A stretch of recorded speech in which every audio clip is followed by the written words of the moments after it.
Hace unos días publiqué un video en el cual te compartí 3 incentivos del gobierno nacional para la compra de tu casa propia. Hoy te vengo a contar las 3 claves que yo utilicé para que reduzcas los costos ocultos de tu crédito hipotecario. Soy Estefanía, experta en riesgos laborales, pensiones y seguros.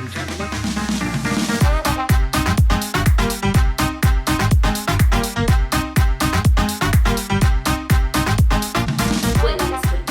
Cuando yo compré mi apartamento era mucho más joven, tenía más o menos unos 23 o 24 años. Tenía un trabajo estable, un trabajo muy bueno, sin embargo no tenía vida crediticia. ¿Qué quiere decir? Que los bancos no confiaban en mí. El apartamento yo lo compré más o menos unos 10 meses antes de la entrega, es decir, que tuve 10 meses para pagar la cuota inicial y para conseguir esa entidad bancaria que me financiara el resto del pago del apartamento.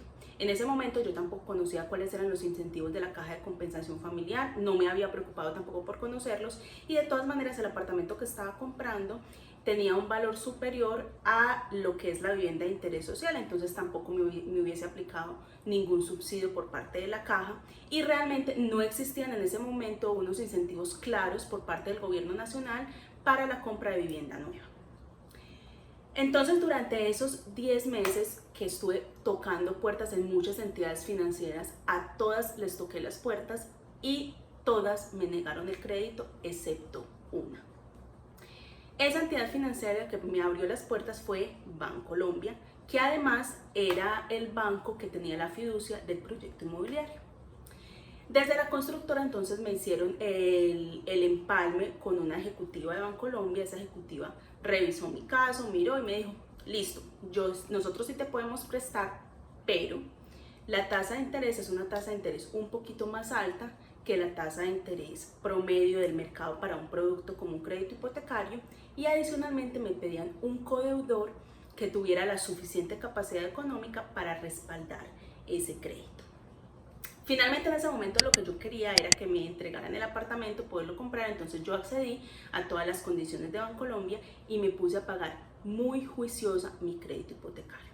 Entonces durante el primer año yo pagaba muy puntual, incluso antes de la fecha de corte, mi crédito hipotecario a Bancolombia.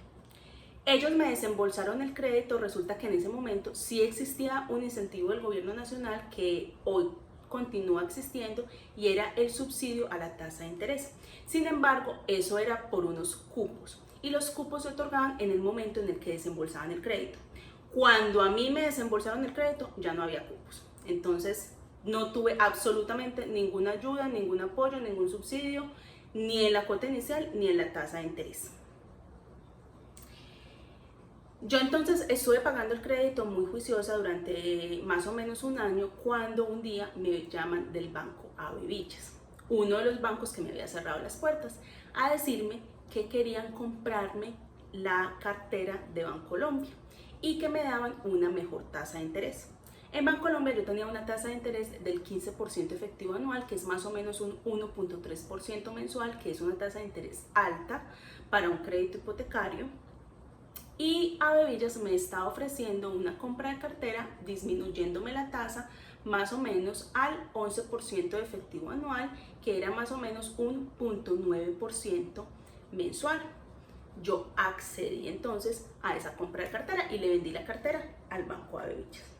Más o menos 6 meses después de haberle vendido la cartera al banco AB Villas, se apareció el BBVA y el BBVA me dijo, te compro la cartera de AB Villas y te bajo la tasa de interés, y la tasa de interés me quedaba al 0.75% mensual, que es más o menos la tasa en la cual me hubiera quedado con el incentivo, con el subsidio del gobierno nacional a la tasa de interés. Entonces le vendí la cartera al banco BBVA. Eso sí, cuando hice las ventas de cartera fui muy cuidadosa en no afectar el plazo, porque si afectaba el plazo, es decir, si aumentaba el plazo de la deuda, pues no hacía nada con bajar la tasa de interés. Entonces eso es muy importante que lo tengan en cuenta.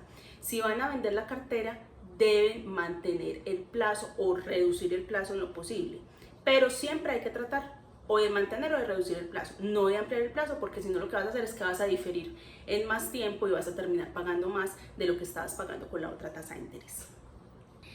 Aquí va entonces la primera recomendación. Cuida tu vida crediticia y vende la cartera al mejor postor. Este es un claro ejemplo de la importancia de tener una vida crediticia, una buena vida crediticia. Yo sé que cuando somos jóvenes es un poco difícil tener una vida crediticia porque para entregarnos un producto financiero nos van a pedir vida crediticia, y cómo vamos a tener vida crediticia si no nos dan la oportunidad de tener vida crediticia. Sin embargo, si tienes la oportunidad de tener una tarjeta de crédito o algún producto financiero, ser muy cuidadoso con el uso de esos productos financieros. Paga las cuotas ojalá antes de las fechas de corte, y con eso lo que vas a hacer es ir subiendo tu score crediticio. ¿Qué es el score crediticio? Es como ese puntaje que miran los bancos para ver si tú eres un buen cliente, si tú eres un buen pagador, que finalmente es lo que a ellos les interesa. Cuando tú tienes una muy buena vida crediticia, cuando vas aumentando ese score crediticio, los mismos bancos te van a empezar a llamar y te van a empezar a contactar a ofrecerte productos financieros y a ofrecerte compras de cartera, mejorándote las condiciones que tienes actualmente. Ahí es muy importante que revisen muy bien las condiciones que van a adquirir, ¿cierto? No solamente es fijarse en la tasa de interés, sino en la tasa de interés, en el plazo y también en otros costos ocultos como son los seguros de vida, y en el caso del crédito hipotecario, el seguro de incendio y terremoto, del cual vamos a hablar un poquito más adelante. ¿Listo? También existen unos intermediarios que se dedican a cazar tasas, es decir, a buscar las mejores tasas de interés de las entidades financieras para la compra de cartera. En lo personal, yo no he utilizado esos servicios, siempre he hecho mis negociaciones directamente con las entidades financieras, entonces no les podría decir a ciencia cierta qué tan confiables son. Sin embargo, ahí les boto el dato para que sepan que existen esos intermediarios que prestan ese servicio. Segunda recomendación: disminuye el valor de los seguros asociados a tu crédito hipotecario. Resulta que todos los créditos tienen asociados unos seguros. Lo que pasa es que normalmente nosotros solamente visualizamos el valor de la cuota mensual y no nos damos cuenta de los costos ocultos. Uno de esos costos ocultos son los seguros. Básicamente existen dos tipos de seguros asociados al crédito hipotecario. Uno es el seguro de vida, que es el que respalda esa deuda en caso de que tú llegaras a fallecer o que se llegara a presentar una incapacidad total y permanente que te impidiera continuar trabajando y por ende tener los medios para pagar ese seguro, y en ese caso se saldaría la deuda. Y el segundo es el seguro de incendio y terremoto, es decir, en caso de que le llegara a ocurrir un evento catastrófico a tu propiedad. Bien, normalmente cuando se desembolsa el crédito, la misma entidad financiera tiene unas pólizas colectivas a través de las cuales se expiden esos dos seguros. Sin embargo, esos seguros son un poco más costosos que cuando tú adquieres esa póliza directamente con la compañía aseguradora. Cuando tú adquieres el seguro directamente con la compañía aseguradora, te puedes ahorrar entre un 40 y un 60% del valor de ese seguro, dependiendo de tu edad, y simplemente lo endosas a ese crédito hipotecario. Legalmente, tú estás en todo tu derecho de elegir la compañía aseguradora a través de la cual quieres adquirir esas pólizas, y la entidad financiera debe respetarte esa decisión. De hecho, todas las entidades financieras tienen unos procedimientos o unos protocolos para poder endosar esas pólizas a los créditos que ellos mismos desembolsan. Por ejemplo, en mi caso, cuando yo decidí adquirir las pólizas directamente con la compañía aseguradora, le debía 60 millones de pesos al banco y estaba pagando 25,000 pesos mensuales por el seguro de vida, es decir, 300,000 pesos al año. Directamente con la compañía aseguradora yo pasé a pagar 110,500 pesos al año, es decir, más o menos unos 9,200 pesos mensuales. Es decir, reduje en un 64% los costos derivados del seguro de vida asociado a mi crédito hipotecario. Si tú también quieres reducir los costos asociados a tus créditos, escríbeme un mensaje por el WhatsApp que está apareciendo en este momento o el link que te voy a dejar en la cajita de información. Y con el extracto en mano te cuento cuánto te puedes ahorrar.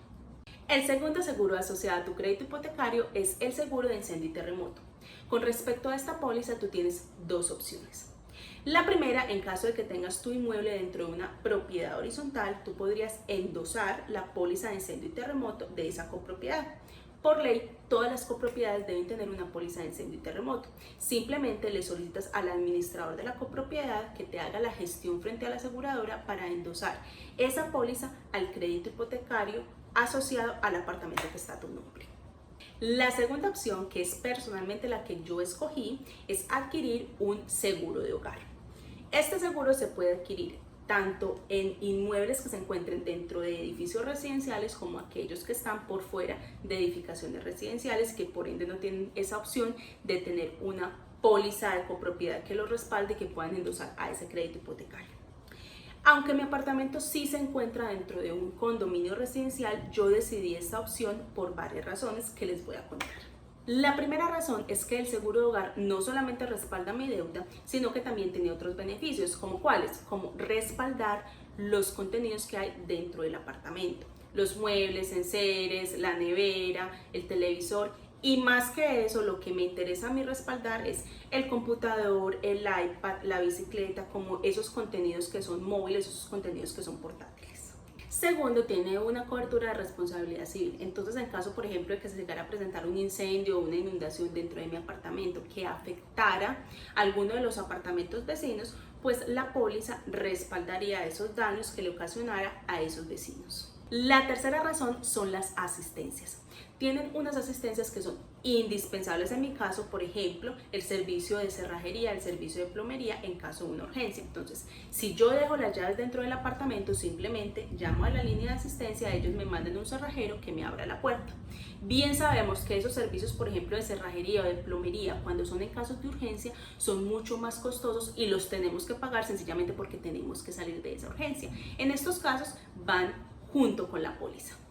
Y finalmente, la cuarta razón es porque tengo el apartamento asegurado al valor comercial, es decir, no solamente me va a respaldar la deuda, sino que en caso de que algún evento se llegara a presentar, pues le pagan al banco lo que corresponde al banco y lo que resta me lo pagan a mí. Es decir, si voy a perder, pues por lo menos no voy a perder todo lo que le he invertido ya al apartamento. Con todo y eso, me sale muchísimo más económico tener el seguro de hogar que el seguro de incendio y terremoto a través de la entidad financiera. En el momento que yo decidí hacer ese cambio, yo debía 60 millones de pesos y estaba pagando al BBVA 36,000 pesos mensuales por concepto de la póliza de incendio y terremoto, es decir, más o menos unos 432,000 pesos al año. Con la compañía aseguradora pasé a pagar 222,000 pesos al año, es decir, más o menos unos 18,500 pesos mensuales. Es decir, reduje en un 50% ese costo asociado al seguro de incendio y terremoto. Si tú también quieres tener tu propiedad respaldada con todos los beneficios que te acabo de enumerar y con muchísimos más que te voy a contar, simplemente escríbeme al WhatsApp que aparece en este momento o al link que te voy a dejar en la cajita de información. Tercera y última clave, haz abonos a capital. Si tú revisas el comportamiento de tus créditos, te vas a dar cuenta que durante los primeros meses o durante los primeros años, siempre el capital se va a reducir muy lentamente. ¿Por qué? Porque lo que tú pagas de tu cuota mensual, la gran mayoría se va a interés y muy poco se va a capital. Cuando tú haces abonos a capital, pues logras reducir significativamente lo que tú estás pagando por concepto de intereses. Esto lo puedes hacer muy fácilmente utilizando las primas, las cesantías o dineritos que te lleguen extra. Siempre que vayas a hacer los abonos a capital, es muy importante que especifiques que vas a afectar el plazo y no la cuota. ¿Por qué? Porque si afectamos el plazo, pues vamos a pagar primero el crédito mucho más rápidamente y por ende vamos a pagar menos intereses, mientras que si afectamos la cuota o si alargamos el plazo, lo que vamos a hacer es que lo vamos a diferir a mucho más tiempo y a la larga vamos a terminar pagando mucho más de lo que pensábamos ahorrar. Finalmente, estas fueron las 3 estrategias que yo apliqué para reducir los costos ocultos asociados a mi crédito hipotecario. Si te gustó este video, dale like, comparte y si me estás viendo a través de YouTube, suscríbete y activa la campanita de notificaciones. Recuerda seguirme en mis redes sociales. Soy Estefanía, experta en riesgos laborales, pensiones